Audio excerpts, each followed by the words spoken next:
나경원 부위원장이 출산 시의 대출 탕감을 언급한 것을 놓고서 대통령실이 연일 비판의 목소리를 높이고 있습니다. 대통령실은 나경원 부위원장이 자기 정치를 위해 정부 기조와 맞지도 않는 정책을 일방적으로 발표했다고 비판하고 있는데요. 해촉을 검토하는 동시에 잦은 사퇴의 압박 목소리까지 나오고 있습니다. 취재기자 연결합니다. 조은지 기자. 네, 용산 대통령실입니다. 네, 지난 주말부터 비판의 목소리가 커지고 있습니다. 오늘도 대통령실이 대응의 수위를 높이고 있는 거죠?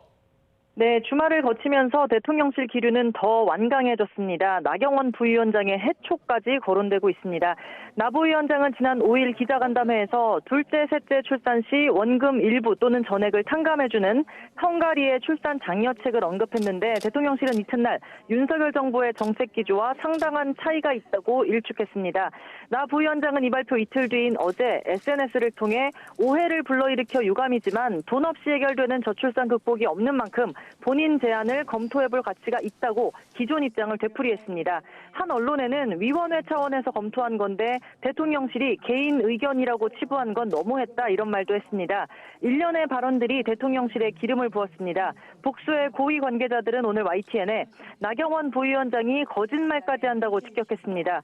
위원회가 한 차례도 열린 적이 없고 대출 탕감 방안 같은 정책이 거론된 적도 없는데 이른바 자기 장사, 자기 정치를 위해서 나 부위원장이 일방적으로 정부 기조와 맞지도 않는 포퓰리즘 정책을 발표했다는 취지입니다.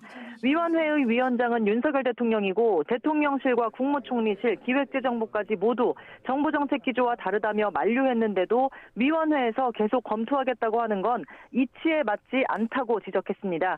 대통령실 고위 관계자는 나 부위원장은 국가 중대사인 인구정책을 총괄하고 수십조 원의 국가정책을 담당하는 공직자로서 더는 방치할 수 없는 처사라고 밝혔습니다. 당장 해촉된다고 해도 이상할 게 없는 분위기고요. 자진 사퇴를 압박하는 목소리까지 나왔습니다. 월요일 오전에 늘 대통령 주재 수석비서관 회의가 있습니다. 이 자리에서도 관련 내용이 심도 있게 거론된 것으로 보입니다. 네, 나경원 부위원장이 국민의힘 당대표 출마를 저울질하고 있어서 여러 가지 정치적 해석이 뒤따르는 것 같은데 여기에 대해서 대통령실은 어떤 입장입니까? 네, 대통령실이 브리핑까지 자초하면서 공개 반박 또 비판에 나서는 상황이 굉장히 이례적인 건 분명합니다. 대통령실이 나경원 부위원장의 전당대회 출마를 견제하는 거 아니냐 이런 말이 나오는 이유인데요. 대통령실은 정부 정책에 대한 이야기로 전당대회와 왜 결부되는지 모르겠다. 정책 혼선을 바로잡은 거다 이렇게 일축했습니다.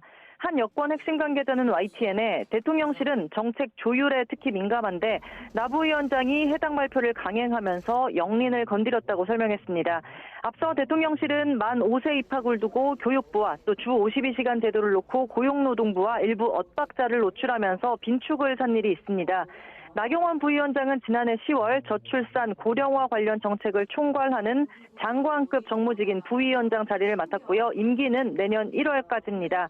대통령실의 공개 반박 브리핑 이후 어제 SNS에 의견을 굽히지 않는 글을 딱 하나 적은 나 부위원장은 이후에는 두물불출 외부 일정도 모두 취소한 것으로 전해졌습니다. 지금까지 용산 대통령실에서 YTN 조은지입니다.